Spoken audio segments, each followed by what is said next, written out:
అంటే ముందుగా శ్రీహరి అన్న రిలీజ్ అవ్వటం నిజంగా ఆనందం. ఎందుకంటే ఇప్పుడు ఆయన ఎక్కడ ఎటువంటి పోస్టులు, ఎందుకంటే మా అందరం కూడా మీడియా సెల్లో ఆయనతో ఏదైతే డిస్కస్ చేస్తున్నప్పుడు ఎప్పుడు కూడా అసభ్య పద్యాలం కానీ అట్లాంటి ఎక్కడ వాడకూడదు కూడా, అసలు వాడద్దు, ఎక్కడ కూడా ఒక్క పదం కూడా మీరు దొరలొద్దనే మాకు అనేక సందర్భాల్లో చెప్తా ఉంటారు.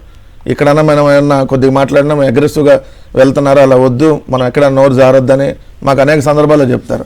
అలాంటి ఆయన అలాంటి పోస్ట్ పెట్టించాడని చెప్పి ఏదైతే అరెస్ట్ చేయడం అనేది నిజంగా కూడా బాధాకరం.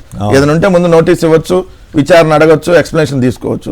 కానీ డైరెక్ట్గా వచ్చి ఇంటి దగ్గరకు వచ్చేసి డైరెక్ట్గా ఏదైతే తీసుకెళ్ళి 33 గంటల కూర్చోబెట్టడం, అసలు 24 గంటల్లో కోర్టులో హాజరుపరచాలి పాయింట్.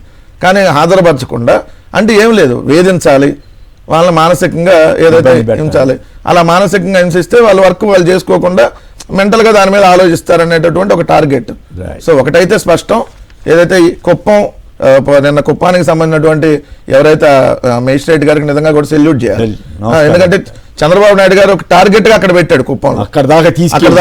ఎందుకంటే 600 కిలోమీటర్ల డిస్టెన్స్, 600 కిలోమీటర్లు అంటే దాదాపుగా 10 గంటల పైగా మన ప్రయాణం ఉంటుంది. తాడేపల్లి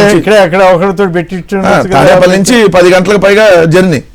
సో అది ఎందుకంటే ఎప్పుడు కూడా ఇప్పుడు మీరు అంతకుముందు దాదాపు 26 సంవత్సరాల జర్నలిజం, 26 సంవత్సరాల జర్నలిజంలో ఈరోజు అన్ని పాయింట్ టు పాయింట్, ఇప్పుడు జగన్ గారికి కూడా ఏదైతే దానికి సంబంధించి కూడా ఎవరీ డేటాతో ఇస్తారు తప్ప ఎక్కడ డేటా లేకుండా జగన్ గారి మీద అడ్డమైనటువంటి బూతులు రాస్తున్నారు, బూతులు ప్రచారం చేస్తున్నారు. వాళ్ళు కూడా చంద్రబాబు గారి మీద ఒక్కటి ఎవరన్నా వాళ్ళు అఫీషియల్ గా వాళ్ళు ట్విట్టర్ నుంచి ఫేస్బుక్ నుంచి వాళ్ళు గొడ్డలి అట్లాంటివన్నీ జగన్ గారి చేతిలో పెట్టి చేసినప్పుడు దాని తరపున రిప్లై ఇస్తాం.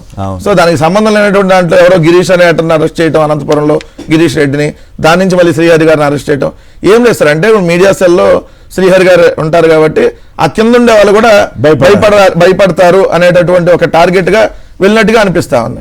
సో ఎవరు ఇక్కడ భయపడేటటువంటి ప్రసక్తి లేదనేది క్లియర్ గా మరోసారి స్పష్టంగా చెప్తారు. రైట్, రాంభూపాల్ గారు మీరు కూడా శ్రీహరి గారితో ఏమైనా మాట్లాడతారా? మీకేమనిపించింది ఇట్లా మీ జిల్లాకు సంబంధించిన ఆయన గిరీష్ అన్న ఆయన్ని అరెస్ట్ చేయటం, మళ్ళీ ఆయనకి బెయిల్ రావటం, అయినా కూడా ఈయన్ని తీసుకెళ్ళటం, అసలు ఈ ప్రభుత్వం ఈ రెడ్ బుక్ అరాచకాలు మీ జోలికి వస్తున్నట్లేరు కానీ వైసీపీ మీద పడుతున్నట్టున్నారు. మీకేమనిపించింది శ్రీహరి గారి కేసు గురించి? ముందుగా మీకు అక్కడ ప్యానలిస్ట్ ప్రేక్షకులకు నమస్కారం సార్. ఒకటి సార్, ఈ సోషల్ మీడియాలో అసభ్యంగా వ్యక్తిగత దూషణకు, అదేవిధంగా కుటుంబ సభ్యుల్ని అవమానం చేస్తూ పెట్టే ఏ పార్టీ అయినా, ఏ పార్టీ మద్దతుదారుడైనా నిష్పక్షపాతంగా కఠినంగా తీసుకోవాలి. ఎందుకంటే ఇది బాధిత కుటుంబాలు పడే ఆ వేదన అనుభవించే వాళ్ళకి అర్థమవుతుంది.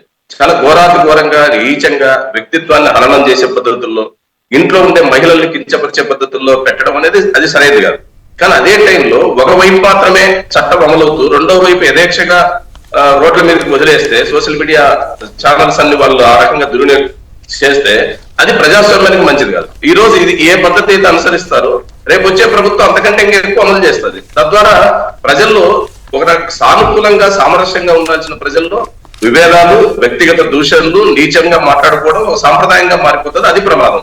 రెండోది, రెడ్ బుక్ రాజ్యాంగం, ఆ రాజ్యాంగంలో అమలవుతున్న తీరు అదొక భాగం అయితే, ప్రజా ఉద్యమాల మీద చాలా తీవ్రమైన నిర్బంధం ఉంది సార్. మీ అందరికి తెలుసు, అప్పలరాజు అనకాపల్లి జిల్లాలో మా రైతు సంఘానికి సంబంధించిన నాయకుడు హోమ్ మినిస్టర్ వస్తున్నటువంటి హామీ అమలు చేయలేదని ఆందోళన చేసినందుకు ఆయన మీద పీడీ యాక్ట్ పెట్టి లోపల చేశారు.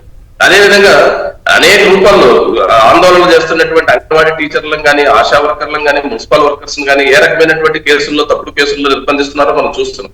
అందుకని ఇది ఒకవైపే కాదు, మొత్తం ఒకటి సోషల్ మీడియాను తమ కంట్రోల్లో పెట్టుకోవాలి. రెండోది, ఉద్యమాలు, రోడ్లపైకి వచ్చే ఆందోళనలు, ప్రజా సమస్యలు వినిపించే నాయకుల్ని, అట్లాంటి వాళ్ళని ఈ రకమైన కేసుల ద్వారా బెదిరించాలి. ఇవి తాత్కాలికంగా ఆనందాన్ని కలిగించవచ్చు, కానీ అధికారంలో ఉండే వాళ్ళకు అంతిమంగా చాలా నష్టం జరుగుతాయి. తద్వారా ప్రజాస్వామ్య వ్యవస్థకు ప్రమాదం జరుగుతుంది. రైట్, శ్రీహరి గారికి కోర్టు ద్వారా న్యాయం లభించినందుకు మీరు కూడా సంతోషంగానే ఉన్నట్లు, అంటే పాజిటివ్ గానే తీసుకుంటారా ఆ పరిణామాన్ని? తప్పనిసరిగా సార్. అంటే వాస్తవంగా ఏంటంటే సార్, మీరైనా నేనైనా మళ్ళాంటి వాళ్ళం కొంతమంది ఇంకా సిస్టమ్స్ పట్ల గౌరవంతో ఉంటాం.